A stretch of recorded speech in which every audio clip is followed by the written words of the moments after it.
Sejahtera kepada semua murid-murid cikgu pada hari ini. Ya, kita akan teruskan dengan pelajaran sejarah tingkatan 4 iaitu bab 6 ancaman komunis dan peristiharan darurat. Fokus kita ialah 6.4 kesan zaman darurat terhadap negara kita.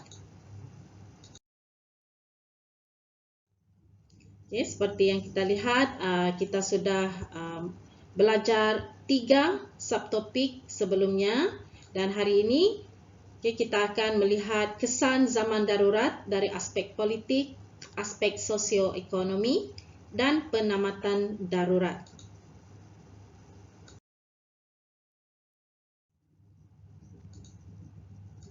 Dalam pelajaran kita hari ini, anda pada akhir pelajaran haruslah dapat menganalisis kesan zaman darurat terhadap negara kita. Ya. Kita mulakan dengan kesan dari aspek politik, iaitu bahagian yang pertama. Kesan yang pertama aspek politik ialah peningkatan jumlah warga negara. Pada tahun 1952, kerajaan telah melonggarkan syarat kewarganegaraan. Lebih kurang 1.2 juta orang Cina dan 180,000 orang India telah menjadi warga negara Persekutuan Tanah Melayu. Kelonggaran syarat ini menunjukkan pengorbanan orang Melayu terhadap kaum lain bagi mewujudkan perpaduan rakyat. Seterusnya, aspek politik ialah penubuhan MCA ataupun Malayan Chinese Association. Darurat telah mendorong Sir Henry Gurney untuk mengambil langkah menawan hati penduduk Cina ke arah penubuhan parti politik berorientasikan tempatan. Maksudnya berorientasikan tanah Melayu, bukan lagi berorientasikan negara asal mereka di China. Yang kedua, hasil daripada itu, 27 Februari 1949, Tan Cheng Lock telah membentuk Malayan Chinese Association di Kuala Lumpur. Pada Februari 1953, penubuhan MCA meyakinkan British bukan semua orang Cina menyokong komunis. MCA telah bersedia berganding bahu dengan kerajaan untuk memerangi komunis. Jadi MCA mempunyai 250,000 orang ahli. MCA telah membantu kerajaan dari segi kewangan dan menempatkan 500,000 orang penduduk semula ke kampung baru. MCA juga telah menjalankan kutipan derma melalui jualan loteri kebajikan. Jadi kutipan jualan loteri ini telah didermakan kepada penduduk di kampung baru.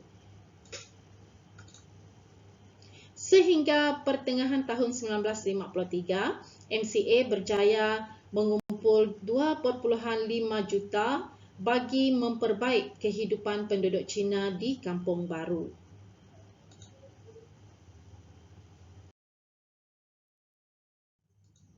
Seterusnya, aspek politik yang ketiga ialah mempercepatkan kemerdekaan. Jadi darurat ini kesannya ialah mempercepatkan kemerdekaan. Bagaimana? Jadi pihak British telah sedar bahawa pihaknya tidak boleh menamatkan darurat melalui strategi ketenteraan semata-mata. Darurat menjadi faktor yang mendorong British sedia untuk mempercepatkan kemerdekaan Persekutuan Tanah Melayu. Penubuhan jawatan kuasa antara kaum ataupun CLC meningkatkan kesedaran politik dalam kalangan pemimpin kaum untuk boleh berkongsi kepentingan dan hala tuju yang sama melalui penubuhan parti perikatan iaitu UMNO yang mewakili kaum Melayu, MCA, wakil atau parti kaum Cina dan MIC, parti bagi kaum India. Jadi kemenangan parti perikatan dalam pilihan raya umum 1955 memberikan British keyakinan bahawa Persekutuan Tanah Melayu dapat menewaskan komunis. melalui perpaduan penduduk yang berbilang kaum. Dalam suasana inilah British telah memberi kemerdekaan kepada Persekutuan Tanah Melayu. Jadi PKM tidak mempunyai alasan untuk meneruskan perjuangan mereka. Okay, cuba kita cuba dengan uji minda. Okay, di sini cikgu memberi satu soalan, iaitu nyatakan kesan darurat dari aspek politik. Okay, 3 markah. Jadi seperti yang telah kita cikgu kongsikan, okay, bagaimana menjawab soalan seperti ini.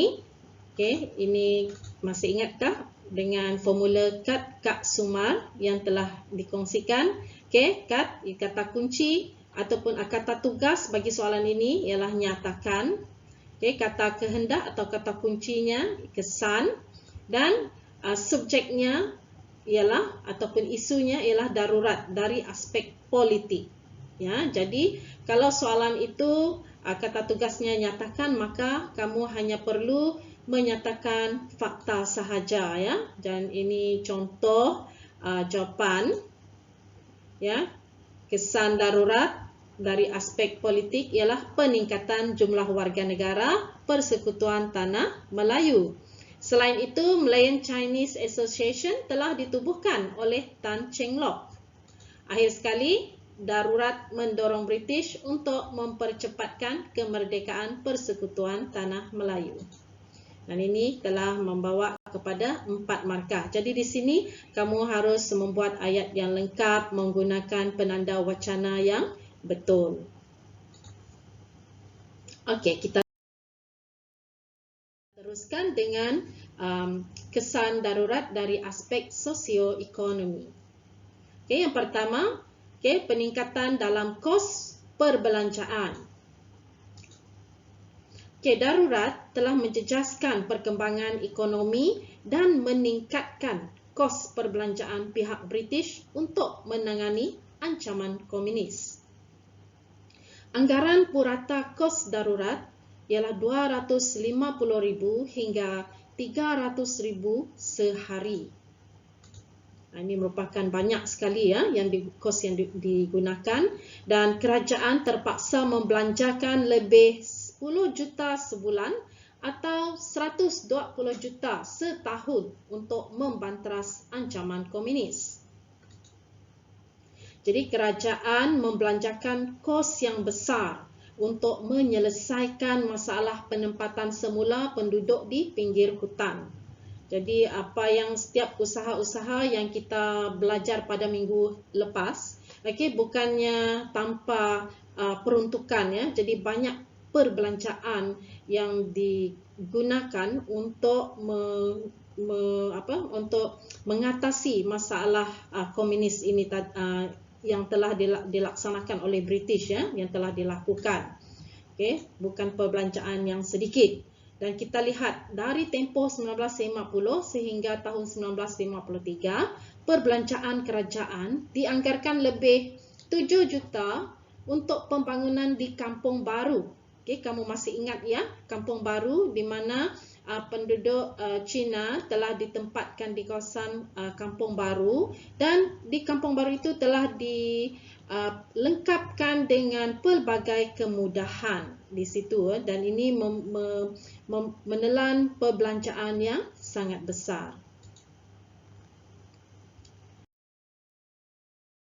Okey, seterusnya dari aspek sosioekonomi, darurat telah menyebabkan penderitaan dan kesengsaraan kepada rakyat.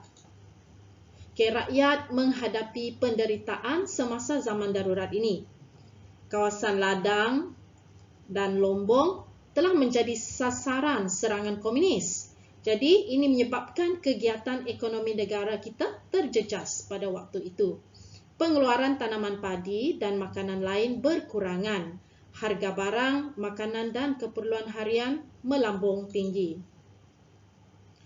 Golongan peniaga, pekedai, pengusaha kebun, peladang dan pelombong telah mengalami kesukaran, ya, kerana mereka menjadi sasaran peras ugut komunis untuk mendapatkan wang dan bekalan makanan. Kegagalan memenuhi tuntutan komunis menyebabkan kemusnahan lombong, ladang dan kedai serta mengancam nyawa penduduk. Penduduk juga menghadapi kesukaran bergerak dalam tempoh darurat dan sukar untuk memperoleh bekalan keperluan mereka. Ini kerana mereka terpaksa mematuhi pelbagai peraturan yang dikenakan oleh kerajaan. Akibatnya, penduduk tidak dapat menjalankan kegiatan harian. Ramai pekebun dan pekerja lombong tidak dapat bekerja kerana perintah berkurung telah dikenakan. Catuan bekalan makanan dikenakan oleh kerajaan menyebabkan mereka bergantung pada ubi kayu, keledek dan jagung. Okey, seterusnya kita melihat kesan aspek sosioekonomi yang ketiga, itu darurat telah merenggangkan hubungan kaum. Bagaimana darurat ini telah kesannya telah merenggang hubungan di antara kaum? Yang pertama, kita melihat kepada rancangan penempatan semula, iaitu kampung baru didominasi oleh kaum tertentu sahaja. Kaum Cina ditempatkan di kawasan pertempatan yang sama, manakala kaum lain di pertempatan yang lain. Pertempatan baru telah dilengkapi prasarana, biasanya akan berkembang menjadi bandar baru, manakala kaum Melayu tertumpu di kawasan kampung dan serba kekurangan. Selain itu, kawalan ketat pasukan keselamatan menyebabkan hubungan dengan kaum lain terbatas. Ini tidak memberi ruang kepada penduduk kampung baru untuk bersosial dengan kaum lain. Pengasingan ini menyebabkan hubungan antara kaum semakin renggang. Seterusnya, kita melihat kesan darurat dari aspek sosioekonomi, iaitu jumlah korban pada zaman darurat ini yang begitu tinggi. Jadi darurat telah banyak mengorbankan bukan sahaja pasukan keselamatan, komunis, tetapi orang awam juga turut terkorban sepanjang tempoh darurat. Darurat menyebabkan penderitaan dan kesengsaraan kepada penduduk Persekutuan Tanah Melayu. Mari kita melihat contoh soalan. Berdasarkan apa yang kita belajar tadi, jelaskan kesan darurat terhadap sosioekonomi penduduk tempatan. Kita analisis soalannya dahulu. Mesti membaca soalan, jangan kurang daripada 2 kali supaya anda tahu apa kehendak soalan. Jadi kita lihat gunakan formula Kak Sumar tadi, iaitu Kat ialah berkaitan dengan kata tugas. Kata tugas di sini ialah jelaskan. Apa kehendak ataupun kata kunci Kak ini ialah kesan. Dia mahu kehendak soalan ini ialah kesan. Dan apa subjeknya atau isunya? Isunya ialah berkaitan dengan darurat terhadap sosioekonomi. Kesan darurat terhadap sosioekonomi penduduk tempatan. Jadi pelajar harus ingat dalam soalan struktur memerlukan fakta dan huraian. Kalau kata tugasnya jelaskan, maka kamu perlu menghuraikan fakta tersebut. Peringatan juga ialah ayat anda, jawapan anda mestilah lengkap. Kata tugas, mesti jawab kata tugas, jelaskan, jawab kata kunci ataupun kehendak, iaitu apa kesannya. Dan dalam penulisan anda, kamu boleh menggunakan penanda wacana. Daripada pelajaran kita tadi, ada banyak jawapan. Kita ada 4 kesan dari aspek sosioekonomi. Jadi di sini markahnya hanya ada 3. Jadi kamu menjawab berdasarkan 3 markah. Di sini cikgu kongsikan fakta yang pertama ialah meningkatkan kos perbelanjaan. Jadi huraian untuk menangani ancaman komunis. Selain itu, perkembangan ekonomi terjejas. Okey, alternatif jawapan lain juga ialah rakyat mengalami penderitaan dan kesengsaraan. Bagaimana rakyat mengalami penderitaan? Jadi untuk menghuraikan fakta, kita harus juga menggunakan formula 5W 1H. 1H itu kita tanya mengapa, apa, sebab. Ya, jadi semua bila kita menyoal, mengemukakan soalan-soalan seperti ini, maka ia akan mendorong kita untuk mencari huraian, menulis huraian, ya, memberi kita idea untuk menulis. Jadi di sini huraiannya, okay, kenapa mereka menderita? Siapa yang menderita? Peniaga, di sini saja, peniaga, para pengusaha kebun, para peladang, peniaga. Okay. Kenapa? Sebab mereka menjadi sasaran peras ugut komunis. Jadi apa kesannya? Okay, mereka kesan daripada mereka menderita, okay, kerana mereka menjadi peras ugut komunis. Okay, selain itu apa kesengsaraan mereka? Mereka sukar bergerak kerana pada waktu itu undang-undang darurat yang membataskan pergerakan masyarakat, ya, untuk tidak boleh keluar sembarangan. Jadi itu contoh huraian, ya.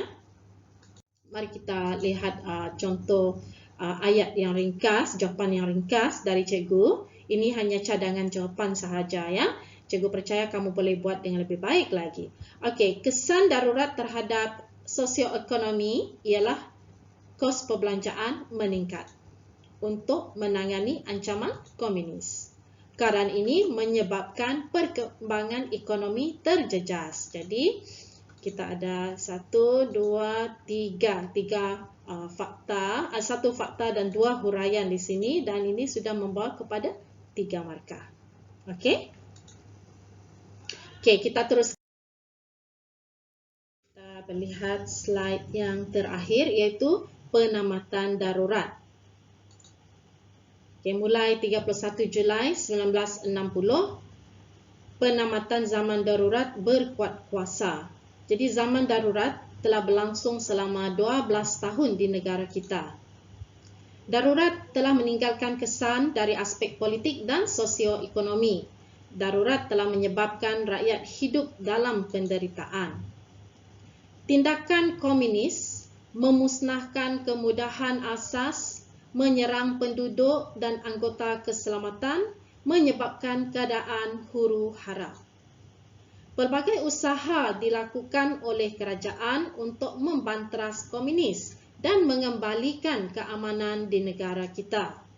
Jadi pada hari ini pentingnya kita menghargai keamanan yang kita kecapi di negara.